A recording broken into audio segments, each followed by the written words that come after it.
Being able to sign has actually been a real asset because I've been able to help a lot of deaf people in a lot of different ways. Probably one of my proudest achievements has been involved in the setup of the Deaf Text 111.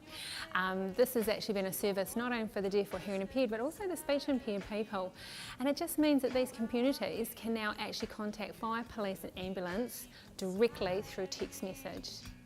Show me your eyes, your love most tender feelings, and I'll give you mine. Be truthful in revealing, 'cause it's you that I love and it's true that I love. When I saw the Vogel's ad with Kayla, whose first language is New Zealand Sign Language, I thought it was so cool to be able to see New Zealand Sign Language on TV, and I just hope that we get to see more of it.